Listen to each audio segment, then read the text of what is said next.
Well, hello. It's been a wee while, especially if this ends up going on YouTube. It's been a wee while since I've touched Twitch as well, but especially YouTube. But basically, this video is a wee discussion and an update about this particular keyboard, which is the Unicomp New Model M, as they call it. This one's no brand new as of right now. This actually is 2 years old. It'll be 2 years now. Almost exactly, in fact. I think it was January that I got it in 2021. Sorry about the shaky video, by the way. I'm holding, it's a handheld video and I keep holding it in one hand like I'm Egypt. But basically, I got this keyboard right at the very beginning of this journey because my existing keyboard, which I've been using for some like 6 years straight, was starting to get a bit dodgy. It basically developed a problem with the USB connection that I actually fixed, but you know, I figured I would also, while I was fixing that, use that as an excuse to get a new keyboard. Now, I knew with the way that my brain works, I would fall down a rabbit hole and buy a load of vintage keyboards if I wasn't careful. So in an attempt to avoid this as a compromise, I decided I was going to get something in the middle and get not a vintage keyboard, but a modern keyboard, or at least a currently being produced keyboard. There's dust on that, oh my god, that's embarrassing. That is based on, and basically is more or less the direct descendant of a much older keyboard. Because then I'd have a warranty, it would be brand new, there would be no kind of issues with like dirt and wear and tear and faults and whatever because it was brand new. Problem is that this became basically the keyboard that got me into vintage keyboards, not because it was good, but because it wasn't. Now that's a bit harsh, but basically I could tell that this was not the cream of the crop when I got it. And I decided, fuck it, I'm just going to have to buy some actual vintage keyboards, and sure enough, they were much better from my perspective and in my opinion. However, I'm not going to talk about all the reasons in this particular video because it's just going to be a wee quick handheld thing.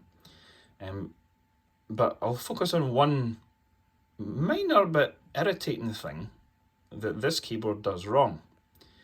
And specifically, I'm going to be talking about this key here.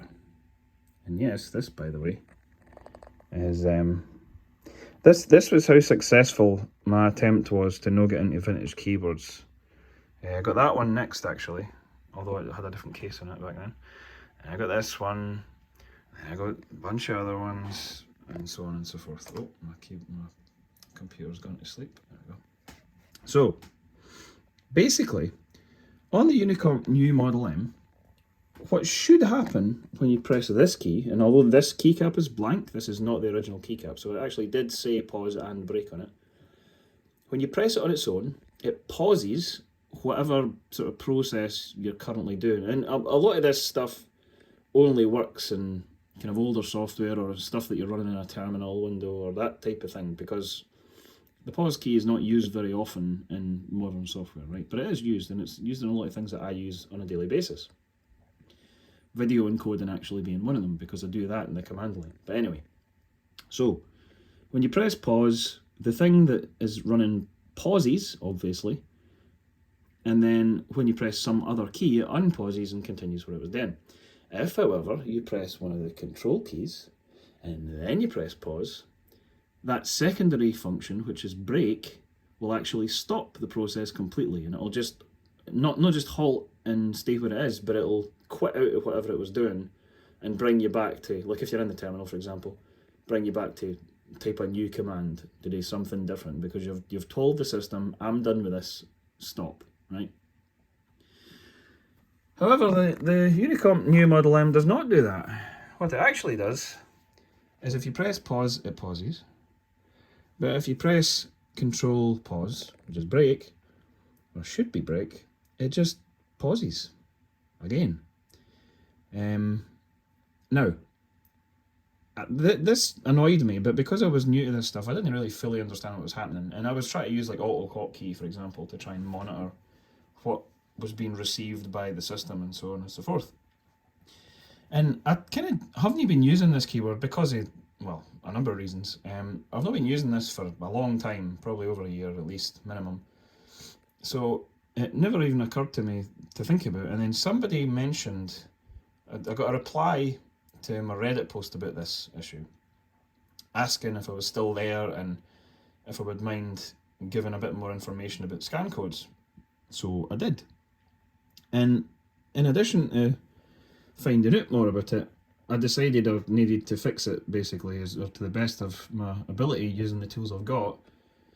Work around it really is the more correct way of putting that, because I can't fix it because I can't change Unicomp's controller without replacing it, right? What I can do is plug the keyboard into a converter and then change it in the converter so that it intercepts and corrects the behavior, which is exactly what I've done. So let me just quickly demonstrate what's going to be happening here in terms of like how these different keyboards handle these functions, right? Now you'll notice there's no pause key at all on this keyboard. This is the original IBM PC keyboard, hence personal computer up here, right? It's the original IBM PC. I should stop showing stuff in close-up because apparently there's dust everywhere. Although this is one I haven't refurbished yet, so it's not absolutely pristine, but still. Anyway, so this thing doesn't have a pause key. It was actually introduced, the pause break key, by the IBM enhanced keyboard, which is this thing, also known as the Model M. This is also known as the Model F, although internally I think they were generally referred to by the designers as Keyboard F and Keyboard M and so on, but never mind. So what I'll do is I'm going to use a tool, which I'm not actually going to use the tool itself as such. I'm just going to use the way that it displays a message to show you how pause and break work, just because it's something I was using anyway and it's handy. So this is actually what I was using to spit out the scan codes that were being sent to the system to try and debug what the hell was going on with the Unicomp. But that won't work right now because the converter that I've got hooked up, which is the one that I've been improving myself, currently it doesn't have enough space on the chip that's running the converter, which is in here, to allow the console feature to be enabled, which is what HidListen uses to intercept the scan codes or to spew them out. So what I'm going to be doing is just running this. And yes, all these three keyboards are all connected right now, by the way. But you can see this has a wee message here, right? That basically is just showing you that it's waiting for a keyboard to be connected that it's compatible with, that has this console thing enabled. Because it's not enabled, it's just going to keep waiting, but that's useful for this because it'll keep doing this ... thing. So, on an IBM enhanced keyboard, what should happen when you press the pause key is that'll halt what it's doing like this, and it'll just not continue until I press some other key. I'll just some alpha key, doesn't really matter. And then it keeps doing what it's doing. If, as we said, I press Control and pause, which is break, it'll do break, which looks like this. So it quits out what it's doing, it completely stops, quits, done, right? On the Unicomp,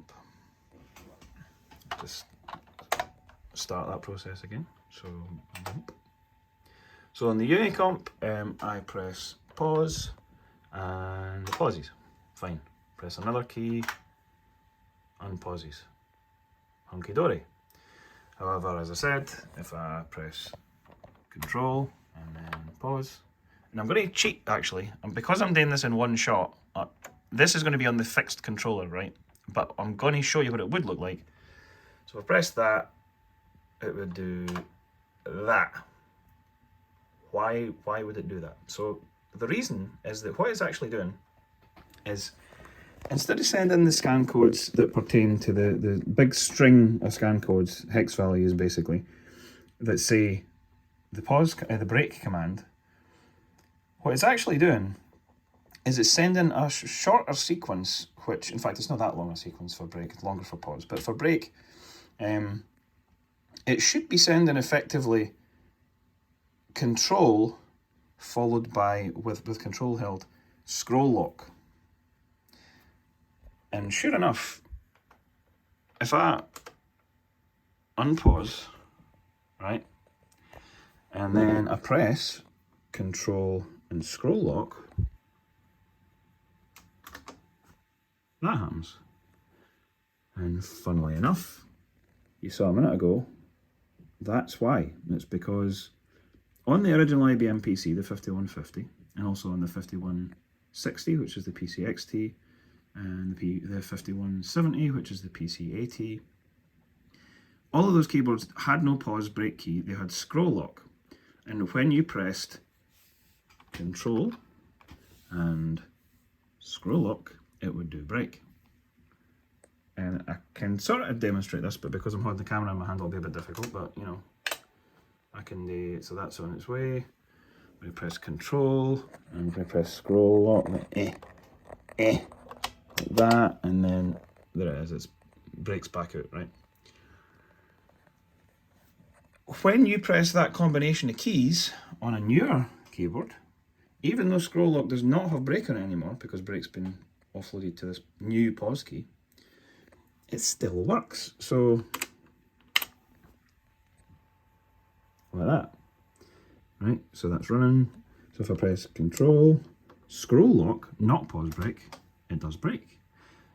And funnily enough, even on the Unicomp, I can still do, and sorry, this is running, I can do control, and I can do scroll lock, and off it goes, right?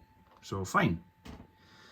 But the problem is, the pause break key doesn't actually do the thing it says that it's supposed to do. And at this point, when I bought this keyboard, I had a certain amount of muscle memory built up for pressing that key combination, so it was kind of irritating.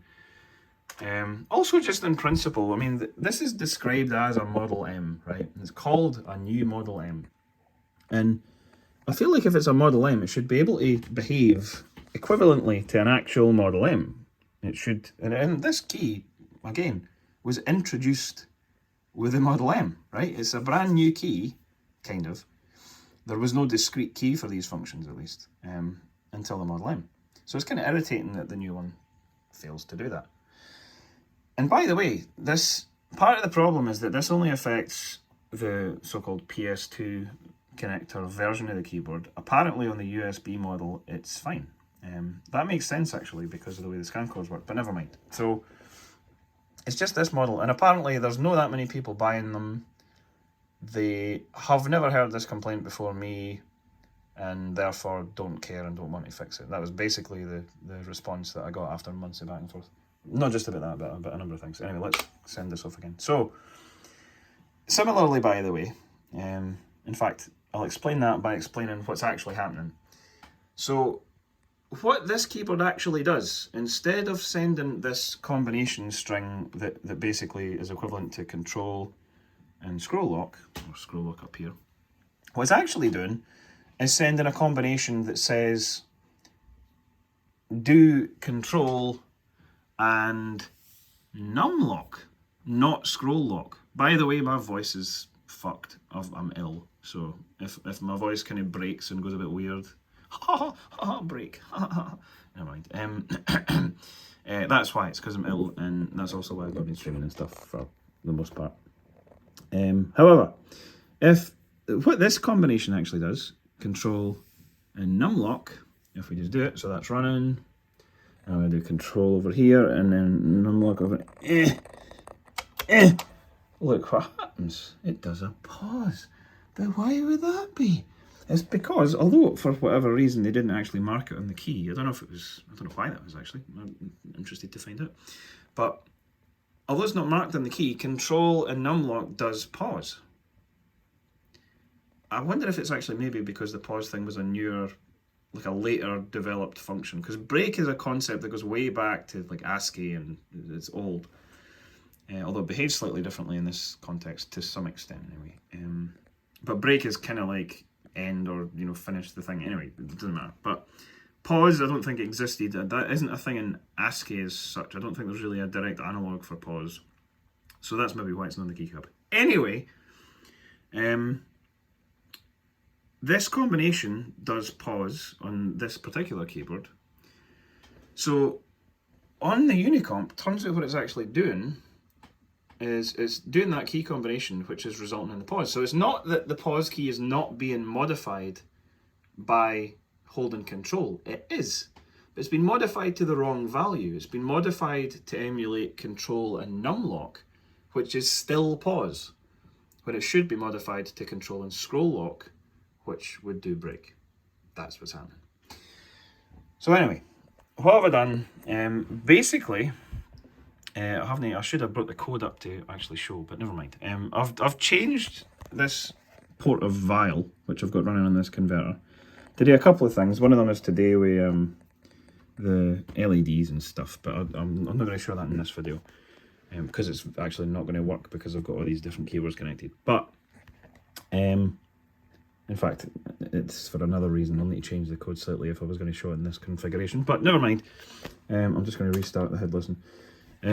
What I've basically done is that's not a word.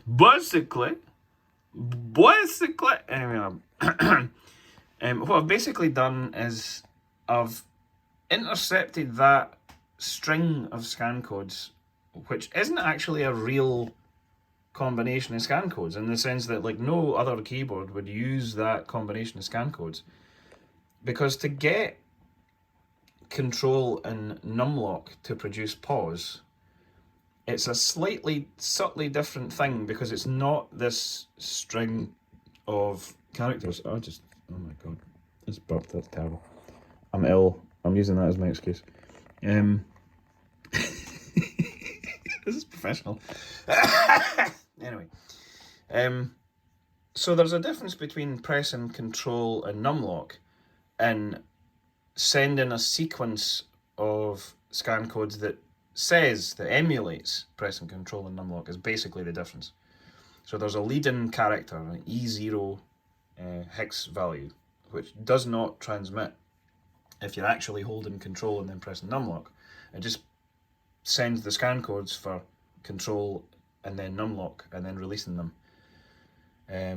But because of that difference, it means I can take advantage of that and intercept this sort of dummy, stupid, wrong scan code string that's been sent when you hold control and press that key, and send the correct values, which is precisely what I've done. So this is running away, doing its thing. I can do pause, obviously, we've established that, and then it'll pause, then I press another key and it'll unpause. But now if I press control and I press that key, there we go, break.